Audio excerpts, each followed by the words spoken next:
দশমী পেরিয়ে গেলেও শেষ হয়নি উৎসব।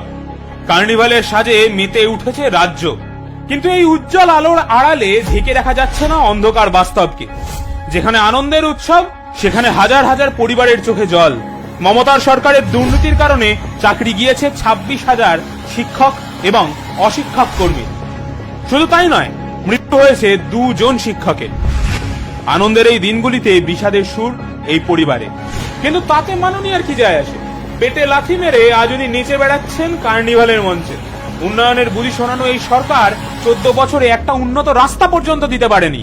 সাম্প্রতিক একটু বৃষ্টিতেই বানভাসী হয়েছে গোটা কলকাতা সহ পার্শ্ববর্তী এলাকা। প্রাণ হারিয়েছেন প্রায় 11 জন নিরীহ মানুষ। রাজ্যে পরিবর্তনের পর তোলামূলের স্লোগান ছিল ঝকঝকে রাস্তা, চকচকে আলো, জনগণ বলছে তৃণমূল ভালো। কিন্তু সত্যি কি জনগণ তাই বলছে? এত মৃত্যুর জন্য তো রাজ্য সরকারকেই দায়ী করছেন তারা।